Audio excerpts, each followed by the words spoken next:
Et nous revoilà pour le débrief d'après-match de cette victoire lyonnaise. La victoire 1-0. Une victoire ô combien difficile. C'était de rudes batailles dans ce match. Le LOSC qui a très bien joué dans ce match, mais l'OL qui a su courber les chines et on va dire concéder les assauts lillois. Voilà, l'Olympique Lyonnais réalise la belle opération et se classe deuxième derrière le Paris Saint-Germain. Donc voilà, un grand bravo aux Lyonnais qui ont fait vraiment un match valeureux. Félicitations à eux. On va accepter là nos animateurs. Donc on a Jojo, Guigui, Greg.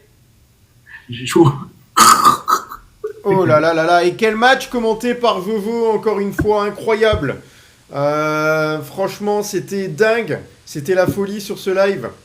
L'Olympique Lyonnais, à l'heure d'aujourd'hui, est premier ex-aequo avec le Paris Saint-Germain sur un but de Tyler Morton sur un centre parfait de Nicolas Tagliafico. Voilà une deuxième mi-temps, même plus compliquée peut-être que la première. L'OL qui a vraiment subi énormément dans ce match-là, c'est ce que je retiens. Et voilà, là, donc du coup, je vois Jojo, il est déjà plus là. Je vais demander à Guigui, qu'est-ce que tu as pensé là de cette seconde mi-temps de l'Olympique Lyonnais? Bah écoute, pour résumer le match, on a fait une frappe en première mi-temps, une en deuxième. On a subi les assauts, on a subi Giroud, on a subi Genesio qui a aussi mis la pression. On a Grave qui a sorti au moins 3 arrêts miraculeux, enfin 3 très bons, dont un miraculeux de l'épaule en première. On a été hyper réaliste et bah, c'est toujours pareil, je veux dire, tant que tu prends pas de but, je veux dire, il peut pas t'arriver grand chose. Je sais pas sur les expected goals, score à Lille et au final le fait qu'il marque pas. On prend les 3 points, on fait la très très très très bonne opération de la journée. On gagne à Lens et à Lille la même saison. C'est pas cadeau. Tout le monde s'est arraché. On a tous perdu 10 ans d'espérance de vie sur la frappe de Bentaleb et les derniers centres lillois. Mais écoute, très très très très très dur, mais ça fait très très très plaisir. Ouais. Greg, ton analyse de la seconde mi-temps? Bah, salut tout le monde, je suis en train de faire les top et flop. Bah non, mais écoute, je suis super content. Alors, ok, si on veut vraiment, entre guillemets, voilà, parler technique, tout ça, tout n'était pas dingue, mais par contre, bah, on l'a dit, combativité, solidarité. Défensivement, ça a été la muraille de Chine. Hein, franchement, ça a été incroyable. Je veux dire, ils ont fait un super match en termes de solidarité. Après, voilà, on a marqué notre but, on a courbé les chines, on a vraiment accepté d'être dominé, mais c'était, je pense, le plan de Fonseca, vu qu'il n'y avait pas ce fameux numéro 9 à la base. Et puis voilà, quoi, on est sorti une fois, on a piqué une fois. Derrière, on a fait un super match défensif, quoi, tout simplement, voilà. Et là, la défense a pris le pas sur l'attaque. Et on disait que c'était la meilleure attaque contre la meilleure défense. Et bah, ce soir, on peut dire que c'est la meilleure défense qui a gagné, tout simplement. Et on est deuxième à égalité avec le PSG. 5 victoires sur 6. 5 clean sheets. 7 clean sheets, 6 clean sheets, toutes compétitions confondues. Ouais, il parlait de la Ligue 1, je pense. Oui. Pour la Ligue 1, ouais, donc que dire? Voilà, on prend pas de but. J'espère qu'on n'aura pas de blessés, par contre, parce que Maitland Nice, ses adducteurs un petit peu machin. Mata, je sais pas, j'espère qu'il n'y a rien de grave aussi, parce qu'à un moment, quand il se fait strapper un peu le du crampon. Mais même Fofana, tout ça, mais non, franchement, ils ont été exceptionnels. D'intensité, dans l'intensité, dans la mentalité. Donc voilà, donc bravo à eux et ils nous ont vraiment fait plaisir. Voilà, là on a la preuve, tout n'est pas parfait, mais on a la preuve on voit ce que c'est qu'une équipe, quoi. Voilà, chacun donne tout ce qu'il veut pour les uns pour les autres. Ouais. Alain, ton avis là sur la seconde mi-temps et sur la victoire lyonnaise? J'ai envie de dire que Jojo m'a bien fait transpirer avec ses commentaires. J'ai serré les fesses pratiquement tout le match. Je trouve aussi, c'est pas la première fois que j'écoute un de ses lives et il s'améliore à chaque fois, je trouve. Donc je t'encourage à continuer, Jojo, franchement, c'était top. Alors j'étais entre les deux, c'est-à-dire j'étais en même temps sur le live avec Jojo et en même temps je regardais un petit peu les stats, tu sais, sur une autre page, là, sur Google. Ouais, Google, je crois. En première mi-temps, on avait la possession du ballon. On était à 52%. Et pourtant, bon, à part l'occasion, hein, comme disait tout à l'heure Guigui, une frappe, un but, une occasion. Je crois qu'on a eu 2 tirs en première mi-temps, et c'est tout. Ce qui me rassure, c'est Grief. Ok, oui. Franchement, moi, dans ma tête, c'était un très bon gardien. Il est quand même international. Hein. C'est pas non plus un petit gardien. Et je pense que là, il a gagné sa place. Je pense qu'il a vraiment gagné sa place aujourd'hui. Je sais pas ce que vous en pensez. Il a déjà sa place, quand même. Non, mais là, je suis désolé, mais l'arrêt qu'il a fait sur la frappe de Sahraoui, je suis désolé, mais je crois qu'il y a le quart des gardiens qui se le prend. Parce que franchement, la détente, je sais pas si vous l'avez vu, le bras, comme il est tendu, la détente qu'il a mis. Wow. Ben, un peu comme contre Utrecht, là. Tu sais, la frappe qui a... Ouais. Non, franchement... Très bonne détente, il a un très bon jeu au pied. Effectivement, là, tu parles de Greif. Voilà, les supporters lyonnais avaient retenu les très bonnes performances de Rémi Descamps lorsqu'il jouait. Là, Greif, on lui a laissé du temps, il a aligné aussi les clean sheets. Et puis, dans ce match-là, il a réalisé un match XXL, et c'est pas le premier qu'il a fait. Il a eu un peu moins de boulot sur certains matchs précédents, mais il a toujours fait proprement. Voilà, Dominique Greif, c'est vraiment un coup de cœur là sur ce match, et je pense que, attention, ce gardien-là, il a encore un grand avenir. Il n'est pas tout jeune, mais il peut encore avoir une très très belle carrière, et on l'espère avoir longtemps du côté de l'Olympique Lyonnais. Bon, c'est peut-être un peu tôt pour le dire cette saison, peut-être qu'il peut se planter le reste de la saison, mais j'y crois pas.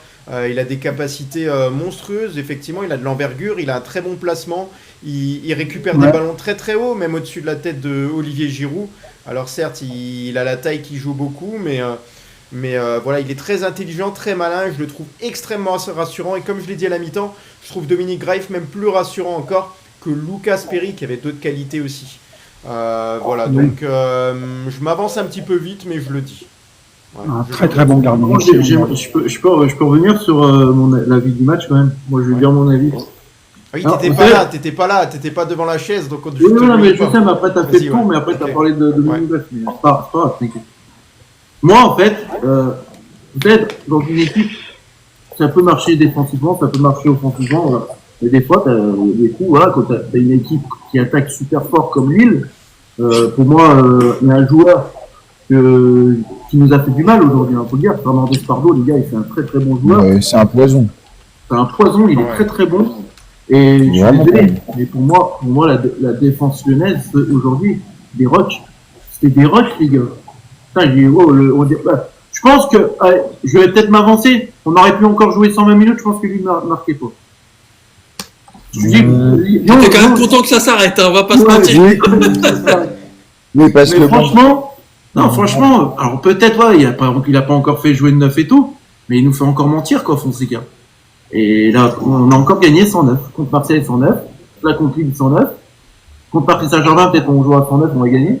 Peut-être, du fait de jouer 109, ça porte chance. mais voilà. Mais on a beaucoup subi aussi dans ce match-là, on s'en sortira pas défensivement aussi bien. Il y a eu quelques loupés aussi côté Lillois qui auraient pu... mais à mon avis... si Lillois arrivait à mettre un seul but, s'il y en a un seul qui finissait au fond, je pense que derrière on aurait pu subir encore. Moi je pense que les mots de Fonseca à la mi-temps, c'était de défendre. Voilà. Les mots de Fonseca à la mi-temps, c'était de défendre. Avec le match de Lille contre Utrecht et tout, il y avait aussi la fatigue et tout. Voilà. Ils l'ont très bien fait. 1-0 contre Lille. Voilà. Encore un clean sheet. Incroyable. Voilà. Magnifique. Je suis content. Ouais. Très content. Voilà, donc ce qu'on peut mettre en avant là, à côté, ce qu'a proposé la Bruno Genesio avec le LOSC, Guigui, est-ce que si tu étais supporter du LOSC, tu aurais apprécié ce que tu as vu en dehors du résultat? Ouais, je dirais que la défaite de Lille, c'est une défaite typiquement lyonnaise de ces dernières saisons. T'as la balle, tu joues mieux, tu rates des trucs immanquables, le goal adverse fait des beaux arrêts, et sur la seule occasion adverse, tu te fais crucifier. Enfin, je suis un peu méchant, mais ce genre de match, on l'a vécu en tant que supporter lyonnais très très très souvent. Tu sors du match en te disant, mais comment j'ai fait pour le perdre alors que j'ai dominé, j'ai eu le ballon, j'ai eu les occasions. Mais franchement, Lille, entre Giroud, Igaman et Et Fernandez Pardo, comme on dit, si on rejoue le match 10 fois, je suis pas certain qu'on le gagne 10 fois. Ils ont franchement des gros arguments offensifs. Les rares fois, on a fait un petit pressing sur leurs défenseurs, un petit, hein. Ils étaient perdus. C'est vraiment dommage qu'on n'en ait pas fait plus et qu'on n'ait pas fait rentrer du centré parce que leurs forces, elles étaient devant. Tu sentais que derrière, putain, même les contrôles, ils tremblaient un peu, hein. Et c'est dommage qu'on n'ait pas appuyé dessus parce que les rares fois où on est sorti, tu sentais que derrière c'était fébrile. Mais disons que si Lille joue toute la saison comme ça, ils gagneront évidemment plus de matchs qu'ils n'en perdront, c'est sûr. Moi, je suis peut-être méchant, mais je trouve que la tactique de Paulo Fonseca, je doute que c'était exactement celle-là qu'il voulait. Je pense qu'il voulait un peu plus de possession de ballon. Il voulait subir un petit peu moins. Là, je pense que voilà, il y a eu une belle solidarité, un bel esprit d'équipe qui fait qu'on s'en sort bien. Mais je pense que sur ce match-là, j'ai pas envie de mettre la tactique en avant. Malgré tout, la victoire, forcément, c'est grâce à tout le monde. Mais là, sur ce match, j'étais un petit peu déçu au niveau de la prestation, au niveau du contenu, on va dire. Au niveau du contenu, j'étais déçu. J'aurais espéré avoir de meilleurs circuits de passe. J'aurais aimé un peu plus de précision et savoir sortir un peu mieux du pressing adverse. Et là, ça l'a pas trop fait, peut-être parce que Jojo a notamment dit qu'il nous manquait l'attaquant capable de chercher la profondeur et que du coup on n'arrivait plus à mettre la pression sur l'adversaire. Donc ça a pu jouer, mais tactiquement je ne mettrais pas une super note, je mettrais honnêtement un 6, un 5 ou un 6 sur 10 parce que franchement on s'en sort bien, mais c'est surtout lié aux valeurs qu'on a mis sur le terrain qu'on s'en sort, je pense. Greg Pardon, Greg, tu es d'accord avec moi? Non, je suis pas d'accord, je te trouve dur parce que, alors certes, faut pas oublier qu'on n'a pas non plus, on a des joueurs pour la plupart qui sont arrivés qui sur le marché qui coûtent moins de 10 millions d'euros. Vraiment, Fonseca, il fait ce qu'il peut avec ce qu'il a. Et moi, en fait, là où je le félicite, au-delà de la tactique, c'est surtout dans la mentalité. Là, tu as une équipe, mais les mecs, ils donnent tous les uns pour les autres. Fofana fait pas un grand match, offensivement, défensivement non plus, mais il fait des replis défensifs que jamais tu peux demander ça à un jeune attaquant si vraiment il n'y a pas une bonne mentalité dans le groupe, si vraiment, comme on dit la fameuse phrase, le groupe vit bien. Je veux dire, moi je suis impressionné par la mentalité qu'il a réussi à inculquer en quelques semaines, quelques mois, mais même quelques semaines. Ok, c'est pas forcément beau, ok, c'est compliqué, mais on donne tout, on défend, on s'arrache, même les remplaçants font pas un travail exceptionnel, mais Schultz, tu vois, il est tout seul dans un no man's land, mais il fait ce qu'il peut, il parvient même à frapper. Tu vois, moi, il y a un joueur, là, il est à la télé, il est dans mes tops, je suis en train de les faire sur le site, vous irez voir, mais il y a un joueur qui est à la télé, moi, il symbolise ça. Et forcément, il est un peu agaçant des fois, mais il faut l'avoir dans ton équipe plutôt que contre toi, c'est Tagliafico. C'est exactement, Tagliafico, pour moi, c'est le joueur qui représente la mentalité sur ce match. Ouais. Un chien, fait des petites fautes, fait des trucs, s'arrache, machin, qualité exceptionnelle, parce que le centre, il est exceptionnel. Voilà. Donc pour moi, c'est vraiment le joueur qui représente tout ça. Ouais. Et rien que pour ça, moi, je peux que dire bravo Fonseca, c'est tout. Bravo Fonseca, puis bravo l'équipe. Moi, j'ai une petite question, si vous permettez, pour ceux qui ont vu le match. Oui, Alain. Est-ce qu'on peut parler d'un hold-up? Ou alors Non. Non, je dirais non, pour la simple bonne raison, c'est que Crève, il n'a pas fait tant de parades que ça. Pour moi, on a super bien défendu. On a défendu en bloc. Il y avait même des coups qu'on aurait pu faire et tout, mais on n'a pas réussi. De là à dire hold-up, non, parce que faut regarder le nombre de frappes sur les statistiques du LOF, 12, et Lyon 6. Donc c'est pas non plus énorme. J'aurais parlé d'hold-up si vraiment Lille aurait tiré 24 fois au but. Ouais, j'aurais dit ok. Là 10, les gars, c'est que ça montre vraiment que Lyon était vraiment solidaire défensivement. Oui, puis tu avais des frappes qui étaient compliquées.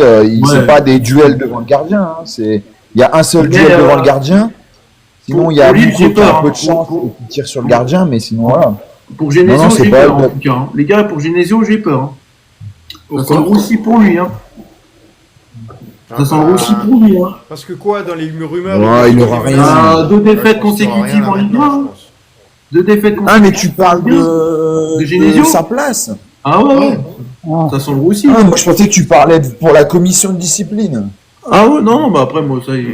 Bah, par contre, Genesio, il est extrêmement agaçant. Ouais, moi, À chaque fois qu'il joue l'OL, il pète un... Ah bah, il joue sa vie contre nous à la systématiquement. 60e minute, je voulais plus voir sa tête, hein, j'en pouvais plus. Ah ouais, c'est Non, mais c'est bon, quoi, vraiment. Il est agaçant Mais, d'une et à un force, moment je sais donné, pas ce j'ai qu'on lui a flippé, fait, les gars. mais c'est bon, quoi. Il y a un moment donné, j'ai flippé, parce que ça, j'avais pas le son, moi. Je croyais, putain, il allait revenir sur une faute dans la surface, il allait avoir la barre et tout. Oui. Et grave, heureusement, il me dit non, t'inquiète, c'est Genesio qui dégage. Ah, donc, Justement, voilà. justement, là, cette situation par rapport à Bruno Genesio, est-ce que l'exclusion, d'après vous, elle est dure ou non? Moi, je trouve ses propos, ils n'étaient pas non plus scandaleux. Maintenant, il a critiqué l'arbitrage, il a dit vous êtes zéro, vous n'êtes pas au niveau. Voilà, il a pas mal critiqué. Peut-être qu'il y a eu des mots aussi pour l'arbitre de touche qu'on n'a pas entendu avant, peut-être pendant le match, je sais pas. Mais il y a une accumulation de choses. Mais là, il me semble qu'il a sorti le rouge direct, non? L'arbitre. Donc je sais pas pourquoi, on entendra peut-être parler. Mais c'est vrai que moi, je le vois un petit peu sous le côté aussi noir que j'ai pu le voir un petit peu du côté de l'Olympique Lyonnais, que lorsqu'il n'arrive pas à se contenir, qu'il y a un contexte difficile autour de lui, oui, que les supporters lui en veulent parfois de ne pas avoir des résultats sportifs. On voit que dès que c'est compliqué autour, l'entraîneur il s'agace, et je suis persuadé, les gars, que lorsqu'on verra la conférence de presse d'après-match de Bruno Genesio, s'il est fidèle à ce que j'aime pas, il va être boudeur. Ouais. Il y a des mauvais perdants contre l'OL, de toute façon. Toujours. Mais les gars, ça fait bien longtemps qu'il a pas gagné contre l'OL, là. Ah, Et Et les mauvais perdants. Depuis Pierre Sage, on gagne 4-3. L'année dernière, on gagne 2-1. L'année dernière, on fait 1-1 chez eux. Rappelez-vous le but à Mike Fofana à la 90e plus 10. 1, pardon. Ça fait bien longtemps. C'est pour ça que je pense qu'il est énervé. Il voulait gagner quand même un match contre l'OL. Mais là, il n'y arrive pas. Après, quand il était à Rennes, il nous a battu une fois ou deux, je crois. Ouais, oui, Rennes, voilà. Rennes, ils avaient quand même des joueurs comme Terrier. Ils avaient des joueurs, les Mondo, tout ça. Ça prenait la mayonnaise, Rennes. Mais là, Lille, voilà. En fait, j'ai l'impression à Lille, ils ont trop de joueurs offensifs. Ils ne savent pas où les mettre. Sarawi, Boadi, parce que Boadi, voilà, c'est un milieu de terrain et tout, mais je le trouve vraiment très offensif. Sarawi, Boadi, Fernandez Pardo, Correa, ils ont grave des joueurs offensifs. Et puis, excuse-moi, mais Giroud, Niakate, il lui a fait l'amour, hein, excuse-moi, mais il lui a fait l'amour tout le match. Ouais. Guigui, par rapport à Malik Fofana, parce qu'on en a parlé tout à l'heure, du coup ça fait quelques matchs où c'est un peu plus compliqué pour lui. Est-ce qu'il n'y a pas une certaine frustration là, qui peut s'accumuler, qui peut faire que le joueur finalement se plaît un petit peu moins dans le style de jeu là, et ça peut être plus compliqué pour lui? On a vu qu'il a fait les efforts défensifs, mais voilà, c'est les joueurs offensifs, il ne faut pas oublier qu'ils aiment marquer, ils aiment avoir des occasions, et là dans ce système là c'était compliqué pour lui. Mais j'allais dire, ce soir, sur les rares prises de balles, il a fait des grands ponts, des trucs. Enfin, c'est dommage qu'il n'ait pas été plus servi, parce que je l'ai trouvé relativement en jambes à la fin, quand il part encore sur le contre, qu'il arrive à faire son grand pont, sa frappe en bout de course. En fait, il n'a pas eu trop le ballon, mais dans ses rares prises de balles, j'ai trouvé qu'il était un peu mieux et un peu plus vif que les derniers matchs. Après, il n'a pas eu 15 ballons non plus pour s'exprimer. Il fait un tacle très très important pour couper la contre-attaque lilloise. Hein. Soyons clairs. Je pense que ce tacle-là, il est beaucoup plus dangereux que le tacle qu'a fait Morton. Hein. Heureusement, la cheville du Lillois, elle est en l'air au moment où il le prend, donc ça se tord pas dans le sol. Mais dans l'absolu, ce tacle-là est, je pense, un peu plus dangereux. Pas maîtrisé, ouais. Ouais, voilà. Mais il fallait le faire et il l'a fait. Écoute, non, je te dis, je l'ai trouvé mieux sur les rares ballons qu'il a joué. Maintenant, faut espérer que à domicile contre Salzbourg et Toulouse, on ait un peu plus le ballon et que du coup, il puisse se montrer un peu plus. Et tant qu'on gagne, je pense que c'est toujours pareil. Tant que tu gagnes, tout le monde sera content. Le vestiaire vivra toujours bien quand tu as des victoires. C'est toujours relativement facile à gérer. C'est quand tu perds que ça peut commencer à gueuler. Tant que tu gagnes, tu n'auras pas de problème. Pour vous les gars, il y a faute. Il y a pour moi, vous mettez quoi, jaune, la faute de Boadi sur Fofana? Je vais vous la mettre. Voilà la photo. Sur Mata. On va agrandir un petit peu. On voit pas trop clair. Ouais, c'est dommage. Ah non, c'était sur Mata, pas Fofana, Mata. Ouais. Alors le tacle sur Mata, pour moi, il n'est pas maîtrisé du tout. Il a eu quoi? Il est jaune. Jaune, ouais. Ouais, il a eu. Pour moi, il n'y a pas la VAR, c'est il inadmissible. n'est pas maîtrisé, il arrive à avoir son ballon, mais oui, il prend le joueur, on dirait que c'est une faute Moi, aussi c'est de jaune. frustration. Attention aux fautes de frustration, parce que là, je suis persuadé qu'il sait très bien qu'il peut pas prendre le ballon comme ça, hein, par derrière, ça va être compliqué de l'avoir. Cache, Là, malgré tout, cache le logo Beansport, là. Olive, enlève-le, là. Non, j'enlève. Ah ouais, enlève. On a eu la Moi, photo. c'est une photo, ça va, c'est juste une photo. Ah, ouais, non, bah, faut faire attention quand même, parce que TikTok, c'est... Ouais. Voilà donc, selon vous, bah, c'était jaune ou rouge cette faute. Moi, je dirais jaune. Jaune orangé, donc jaune. Je dirais Ah, jaune ouais. orangé comme la faute de Malik, elle est pas beaucoup plus jolie, hein, pour être honnête. Mais j'ai vraiment eu peur qu'ils nous mettent le rouge à nous. Non, mais, non, la faute de Malik, c'est jaune, Guigui. Oui, non, On mais, voit pas qu'il tient le ballon. Hein. Prend le ouais, ballon. mais derrière, il prend un peu le. Je sais bien, mais Oui. je veux dire, ça m'aurait même pas Oui, ça aurait surpris été qu'il nous dégueulasse, remette. ça aurait été dégueulasse de mettre rouge, alors que voilà. Je suis d'accord, les deux pour moi, c'est des tacs très engagés. Il met 2 fois jaune, orangé. J'ai une question par contre sur l'arbitre. Siffler des micro-contacts à la con et rater des fautes évidentes, enfin, mais c'était insupportable. C'était très bizarre comme arbitrage encore. Ils avaient pas mieux pour un Lyon-Lille. Enfin, j'ai trouvé que c'était hyper. Enfin, c'était pas foufou. Hein. Le coup de gueule là, de Guigui sur cet arbitrage. Moi, Non, je mais- trouve que, C'est pas dingue. Hein. ouais, le jeu était haché pour des petites fautes, parfois qui ne sont pas à siffler. Moi, j'ai vu ça un petit peu en première mi-temps. Sur la seconde mi-temps, j'essaie de me souvenir, mais j'ai pas assez de moments comme ça. J'étais un peu moins frustré par l'arbitrage, mais le jeu était toujours autant haché, autant de communication. Il me semblait qu'on devait d'ailleurs discuter qu'avec les capitaines désormais. C'est pas chose qui a été faite hein, sur ce match-là. Il me semble. Si, à un moment donné, tu voyais l'arbitre appeler Giroud et Tolisso, hein. Ok. Pour dire, oh les gars, voilà quoi. Mais moi, j'ai pas été autant choqué que toi, Guigui, sur cet arbitrage-là. Tant mieux. Mais non, moi je rejoins Guigui quand même. Moi je suis d'accord, il y a une faute en première période sur Tesman. Voilà, il touche le ballon, il siffle faute. Il y avait des micro-contacts, voilà. Mais après, voilà. Il a tenu le match quand même, l'arbitre. Il a tenu son match. Ouais, t'en penses quoi, Alain? Bah, moi, encore une fois, hein, j'écoutais les commentaires de Jojo, donc, moi, il m'a semblé qu'en deuxième mi-temps, tu parlais beaucoup plus des petites fautes que l'arbitre sifflait tout le temps. Mais plus en deuxième mi-temps qu'en première. Ouais. Dans le dernier quart d'heure, on va dire. Beaucoup Hmm. de petites fautes. Moi, j'ai encore une question, vu que j'ai pas vu le match. Pour vous, on n'en a pas trop parlé, on a donné des noms, des machins comme ça, mais s'il fallait vraiment désigner un homme du match côté lyonnais, ce serait qui? Ouais, on peut y aller ou on commence par les top et flop avant l'homme du match? Ouais, ou à C'est ça, non, le top et flop. Ouais. Ouais, On peut dire l'homme du match chacun. Hein. Flop, j'ai envie de dire Mera, parce que je l'ai pas entendu beaucoup, Mera, pendant les... Mera, Mera, il a tu fait mettrais beaucoup, hein. Mera en homme du match? Non, en flop. Ah, en flop, pardon. Je comprenais pas. En flop, en flop. Ok, si t'avais 3 top et flop à faire de chaque côté, tu choisirais qui? Alors, qui j'ai entendu le moins dans les commentaires? Mera.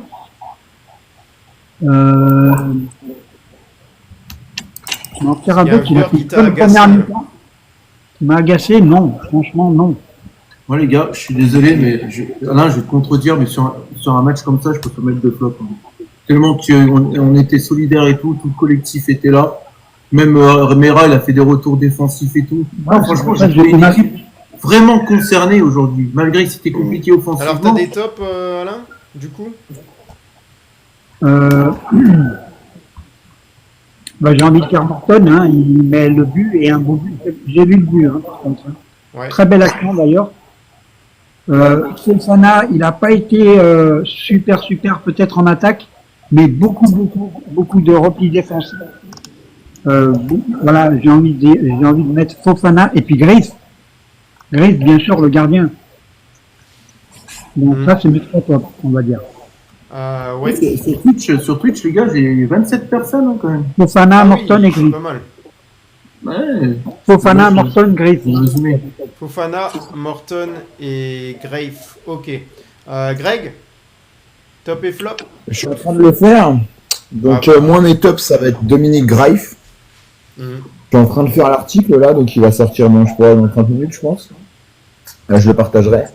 Moussa Niakate, pour moi, c'est l'homme du match. Ah oui, on a beaucoup. Il a juste mangé. Bah, mon titre, hein, c'est Niakate a mangé du champion du monde.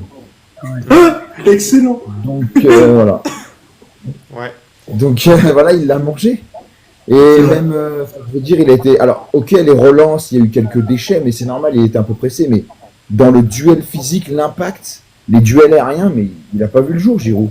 Il a même été frustré, il a dit oui, machin, il me tire et tout. Ouais, mais les deux se tenaient le maillot. Mais franchement, physiquement, il l'a bouffé. Vraiment.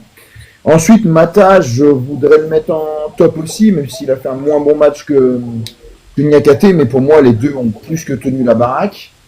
Tagliafico, je veux dire, il a gagné plein de duels. Il a été chercher des fautes. Voilà. Morton, sincèrement, je trouve qu'il a fait un match assez moyen, mais malgré tout, son but pour moi sauve la chose et il fait pas au milieu de terrain, il est important. Ensuite, mon dernier top, si je mets toujours un petit mot pour les supporters, mais c'est globalement la solidarité de l'équipe en global, parce que tout le monde a été solidaire. Et mes flops, je mettrais Maitland Nice, parce que pour moi, il a pris l'eau de part et d'autre face à Fernandez Pardo.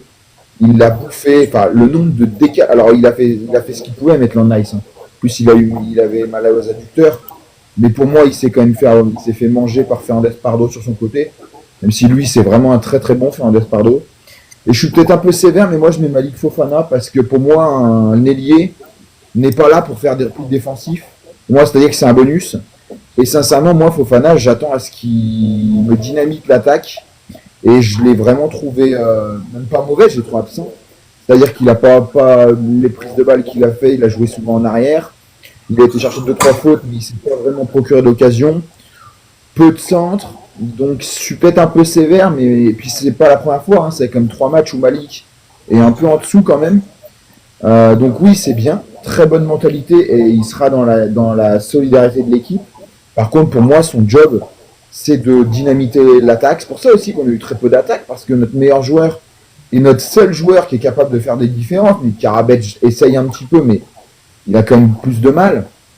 Pour moi, c'est pour ça qu'on n'a pas eu d'occasion, parce que notre seul joueur qui arrive à faire des différences balle au pied, il était un peu absent. Et il a plus été concerné par le domaine défensif qu'offensif. Donc pour moi, Malik, c'est un petit flop. Voilà. Après, Mera, j'hésite. Tolisso, je le mets pas en flop, mais il m'a un peu déçu. Je le trouve un peu absent quand même. Mera, j'hésiterais, mais je pense pas que je le mettrai en flop quand même. Parce qu'il fait pas un gros match, mais il fait pas de vraies bêtises. Voilà. C'est un jeune joueur. Moi, je suis pas pour qu'il joue tout le temps titulaire. Hein, tu vois que physiquement, il est quand même pas prêt. Donc voilà. Donc deux flops. Ouais. Je veux. Bah moi, mes tops, hein, j'aurais dû mettre Dominique Greif. Je trouve que c'est arrêt magistral. D'ailleurs, je pense que cet arrêt, à mon avis, les vidéos, ça va faire le tour. Bref, Niakate, les gars, Niakate, là, je peux le dire haut et fort. Là, d'accord, il vaut 30 millions. Là, d'accord. Là, ok. Par rapport à la saison dernière, je suis désolé, mais là, aujourd'hui, c'est un rock. C'est un rock. Je dirais même la charnière centrale, parce que Mata aussi, il est très très fort aussi. Hein. Mata, c'est incroyable.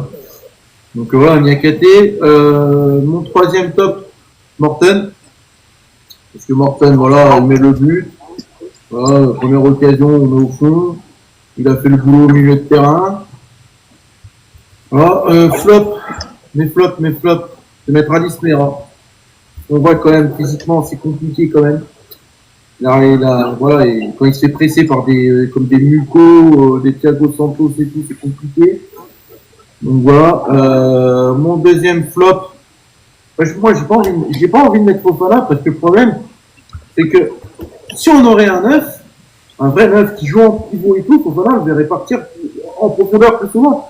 Mais le problème, c'est que Fofana, il part en profondeur, mais s'il n'y a pas que des ballons de la défense, il n'y a pas de neuf, ça joue pas, ça faisait que d'envoyer des transversales. Donc moi, je peux pas accabler Fofana sur un match comme ça, parce qu'en plus de ça, le seul fois où il l'a fait, il a réussi à passer pas mal de fois Thiago Santos. Moi, je suis d'accord avec toi hein, sur l'analyse sur Malik Fofana. Ah, voilà. Donc moi, flop, ouais, Maitland Nice, il s'est fait manger par Fernandez Pardo. Voilà, il s'est fait manger par Fernandez Pardo. Et puis si on peut mettre un flop, un troisième flop, ouais, Non, que deux flops. Mais après, ouais, gros. Déjà bien, t'avais dit que tu en mettais 0 hein, il y a 5 minutes. Oui, mais après, voilà, il faut trouver. C'est des petits flops. Il y a Non, pas mais de tu peux obligé de flop. trouver, hein. Quand le match est parfait, il n'y a pas de flop. Hein. Bah oui. Et Ralis Mera, c'est vrai qu'Alain l'a relevé. C'est vrai qu'Ralis Mera, après, avec du recul, c'est vrai que moi, j'ai trouvé très, très fébrile quand même. Il a eu était du pressé, mal. le pauvre. Il était pressé par 2 joueurs et tout. On voyait quand même la Attends, façon que Genesio voulait jouer. un petit. Guigui? Bah top, on va mettre Greif, hein. Niakate par rapport à son duel face à Giroud. Tagliafico et Morton parce qu'ils sont sur le but tous les deux, hein, à la passe et à la réception. Donc si je mettrais vraiment ces joueurs-là en top. En flop, mettant Nice qui a eu du mal à contenir son adversaire. J'espère vraiment qu'il n'est pas blessé par contre. Et je mettrais quand même Karabec et Mera parce qu'effectivement on les a pas trop vus.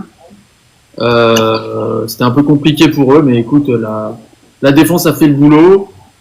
Nos milieux alternent le fait d'être buteur entre Tessman, Tolisso en début de saison, maintenant Morton. Donc, non, un grand coup de chapeau à l'équipe. Et comme dit, je pense que même si l'effectif est réduit, tant que tu gagnes aussi, la récupération est bizarrement beaucoup plus facile que quand tu perds. Donc pour l'instant, je pense que ça doit quand même aider, ça doit souder l'équipe. Et donc, tant mieux, on espère juste qu'il n'y a pas trop de bobos, parce que comme dit Mata et Metin Lice avec pris des coups, on va espérer que ça ira, et au pire, on les reposera contre Salzbourg. Hein. Voilà. Salzbourg, c'est quand? C'est mercredi? Jeudi soir. Jeudi soir à 21h. Jeudi dimanche, Toulouse, chez nous. On a quand même 4 jours de repos, on va dire. Yes. Oui, c'est fait exprès aussi. Ouais. Mes top et flop. Alors, mes top, je partirais sur Niakate parce qu'il a très bien tenu Olivier Giroud. Il a été combatif, il a gagné tous ses duels, il a fait part de malice, où il a su faire des petites fautes intelligentes, parfois un petit peu dans l'excès, mais c'était très malin de sortir Olivier Giroud de son match. Et puis, je mettrais bien entendu Tagliafico, parce que voilà, ça fait un petit moment là qu'on l'attendait à son niveau, et sur ce match-là, il a vraiment sorti la tête de l'eau. Sur ce match-là, pareil, hein, comme Niakate, il a fait des petites fautes intelligentes, il a été agressif, et puis il a délivré un centre somptueux, comme il l'a fait des dizaines de fois du côté du Benfica, c'était vraiment magnifique. Et puis je mettrais également Dominique Greif, allez, parce qu'on a vraiment presque pris la certitude qu'on a un gardien voilà, de qualité qui a largement qui peut faire partie même des leaders à venir du côté de l'Olympique Lyonnais. C'est un peu le leader calme, on va dire, du côté de l'Olympique Lyonnais. Sur les flops, moi je mettrais pas Malik Fofana. Je penserais plutôt à mettre j'ai eu du mal un petit peu avec Kalis Mera, le voir jouer dans cette équipe-là. Là, ça a été compliqué sur ce match. Je mettrais côté lyonnais, je réfléchis, je sais même plus offensivement, bon, allez, Karabec, bon, il a fait des efforts, il a tenté d'apporter, mais pour moi, c'est vraiment un attaquant presque pas adapté à la Ligue 1. C'est encore compliqué, ce genre de profil. Je pense que j'ai avoir du mal tout le long de la saison si le profil me plaît déjà pas dès le départ. Et puis, je mettrais également, en 3, Bruno Genesio. Parce que voilà, j'en ai marre, ça m'a saoulé. 90 minutes, heureusement qu'il n'y a pas de match aller-retour parce que je peux plus le voir. Par rapport à Karabec, hein, je te le dis, hein, mais c'est lui qui est au démarrage de l'action sur le but. Hein. En faisant le grand pont sur Thiago Santos et après donner à Tessman, et puis Tessman à Lick Fofana, mais Fofana Tagliafico, le centre pour Mortel. C'est lui. Non, moi, Karabec, ok, il est pas sur le côté, ok, nana. Mais moi, je trouve qu'il est intelligent dans son jeu. Il est intelligent, ça joue en une touche de balle et tout. Donc voilà. Franchement, non, Karabec, moi, j'aime bien. Peut-être il a pas de vitesse, mais je sais pas si par contre il allait récupérer ses reins. Verdon, à un moment sur une action, il lui fait 2 dribbles coup sur coup. Verdon, je crois qu'il allait récupérer son rein après. Donc voilà. Tiens, bloque-le là, Émile là. Ouais, bloque-le. Les gens irrespectueux. Ouais, Sinon, on a vu ça. Bon, on a vu sur le classement de Ligue 1, on réalise la belle opération du week-end. Il reste la grosse affiche encore ce soir entre Rennes et Lens. Mais voilà, je suis satisfait. On va dire que j'en rêvais de cette victoire face au LOSC. Parce que je savais que pour moi, je pensais que ce serait peut-être le moment où on n'y arriverait pas. Ce serait peut-être le match de trop, la rencontre de haut niveau. Et on a réussi à passer ce match-là. Je ne sais pas quel sera le prochain match de Ligue 1 d'ailleurs, de championnat. Toulouse, dimanche prochain à 15h. Voilà, donc on devrait pourquoi pas faire un match avec plus de maîtrise face au TFC. Et voilà, je reste confiant pour la suite. Les joueurs sont tous derrière le coach. Il y a une bonne ambiance du côté de l'OL. Je pense qu'au Groupama Stadium, il y aura du monde prochainement également. Parce que voilà, on est content de ce qu'on voit. On veut voir un peu plus d'occasions, c'est sûr, mais ça viendra. Ça viendra avec le temps. On espère aussi que on le voit un petit peu les lacunes offensivement. Il nous faudra également un peu de renfort, je pense. Bon, il y a Rachid Ghezal qui a été recruté. Je sais pas si réellement il arrivera à s'imposer, à jouer un match entier. Je pense que voilà, il va falloir laisser du temps et voilà, ça va être un petit peu les énigmes à suivre du côté Olympique Lyonnais. Ouais. Du coup, quelqu'un veut ajouter quelque chose? Quels sont les points qu'on n'a pas vus là sur ce match-là? Les points qu'on n'a pas vus, c'est que peut-être que Fonseca il a pris trop de temps pour faire ses changements. Il aurait pu faire rentrer un 9 quand même.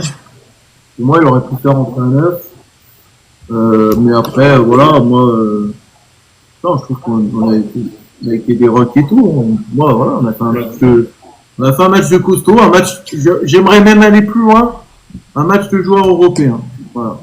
Est-ce qu'on devrait pas peut-être pas faire attention en fin de match non plus, parce que je sais qu'on veut garder le score, mais on voit parfois que l'OL a du mal à terminer ses matchs. Faire attention là, comme on est autant regroupé, on subit centre sur centre et on n'arrive plus à récupérer le ballon, c'est le risque. Mais il faut monter, je pense, le bloc peut-être un tout petit peu plus haut, défensif, mais un petit peu plus haut, pour pas trop subir.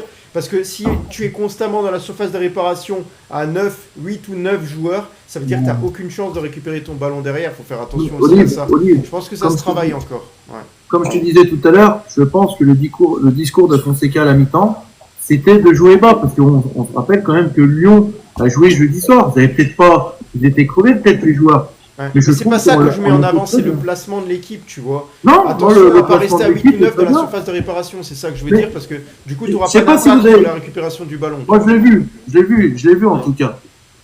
Chaque joueur lyonnais avait son propre joueur. Tagliafico, Thiago Santos, voilà. Thiago Santos, je crois qu'il a pas réussi il a centré juste une fois. Mais Tagliafico, il a très bien aussi, j'aurais pu le mettre dans les tops, Tagliafico. Mais moi, je trouve que Lyon a défendu les joueurs de Lille individuellement. Et ça a fait la force de la défense lyonnaise aujourd'hui. Et voilà, Giroud, pour moi, excusez-moi, mais Giroud, est-ce qu'ils ont fait un bon pari, Lille?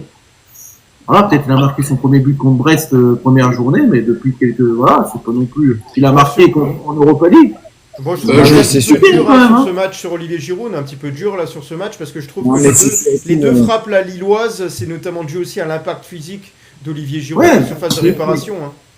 Mais il est bon. Après, il est bon que ça parce que voilà, il fait appel tout son envergure avec son corps et tout. Donc voilà, lui c'est un neuf de pivot. Sur la longévité, on peut se poser la question. On voit encore combien de temps il peut jouer comme ça. Mais voilà, je trouve que sur ce match, ça va. On peut parler aussi d'une entrée aussi qui a remplacé Giroud, mais Igaman, son entrée, elle est pas top non plus. Mais c'est surtout Genesio qui a fait n'importe quoi. Ah oui, tant mieux. En fait, tu dois jamais, c'est mon avis, mais tu dois jamais mettre Giroud et Igaman. Ils jouent jamais ensemble à deux. Et moi, tu dois sortir Giroud. Mais c'est vrai que Giroud, il est resté 90 minutes en plus. Il est cramé, donc tu dois le sortir parce qu'il est cramé et il perd tous ses duels, et c'est comme ça. Ça s'appelle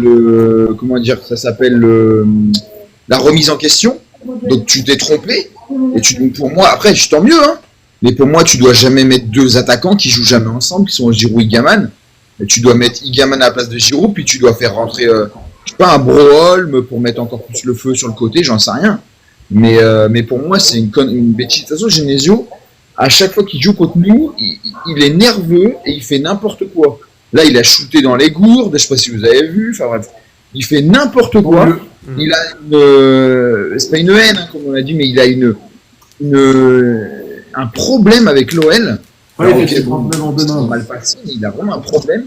Et en fait, le problème, c'est qu'il comprend pas que sa nervosité, elle, vu qu'il a beaucoup de jeunes joueurs, Boadi, Mouko, Fernandez Pardo, Sarawi, en fait, sa nervosité, Yaman même, qui est un jeune joueur qui vient d'arriver, sa nervosité, en fait, elle déteint, mais tant pis pour lui, hein, s'il n'est pas capable de comprendre ça, c'est pas notre problème, elle déteint sur ses joueurs, en fait. Et tu sens que, parce que les Lillois, ils étaient très, très, très agressifs. Moi, j'ai vu quelques matchs de Lille depuis le début de la saison. C'est pas ça. Ça joue bien au ballon, c'est soyeux, ça va vite et tout, ça tente des choses. Mais là, les Lillois, même Moukao et tout, ils ont été très, très agressifs. Il y a eu des cartons, notamment Boadi, tout ça. Donc, pour moi, il déteint.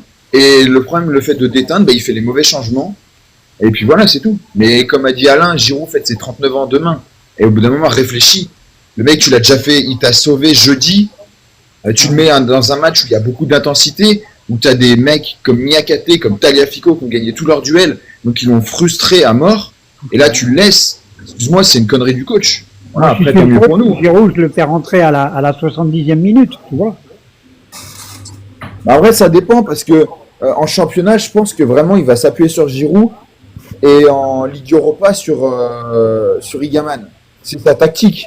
Mais par contre, à partir du moment où tu vois où Giroud il est frustré, il ne touche plus un ballon, et c'est très compliqué parce que Niakate a gagné ses duels, bah tu le sors. Voilà. Mais il s'est pas remis en question. Ouais. Voilà, du coup, on a fait un petit peu le tour. Voilà, grosse nouveauté, bien entendu, hein, c'était ton logiciel. Sur mon auto-foot, j'ai 1 million. Ah, t'es pas en train de nous remontrer quelque chose où il y avait qui s'est fait bloquer? Non, ça passe, ça. C'est un ticket, non, ça passe. Non, c'est pas, il n'y a pas de somme et tout, c'est juste à l'autofoot, ça passe. Ça. Okay. Est-ce qu'il y a eu des conférences de presse des coachs? Mais d'ailleurs, les gars, j'ai quelque chose à vous dire. Hein. J'ai quelque chose à vous dire. MPP, c'est qui est premier? C'est toi? C'est vrai? Ah bah, c'est top, hein. Bravo. Et Adil, il est combienième? J'ai pas vu Adil, je sais pas. Vu la je sais pas s'il joue encore. Et 119 points, là, j'ai trouvé le match nul, Metz-Le Havre. Pour être complet, moi j'avais mis un partout à Metz-Le Havre. Pareil. Metz-Le Havre, ça a donné 0-0. Et Brest, qui va mieux, qui est allé gagner 2-0 à Angers. J'ai mis 2. Ah, j'avais mis 1-0 Brest. Et Lyon, j'avais mis 2-2. Ok. Bah voilà. C'était top, hein. Moi j'ai pris du plaisir, c'était ouf.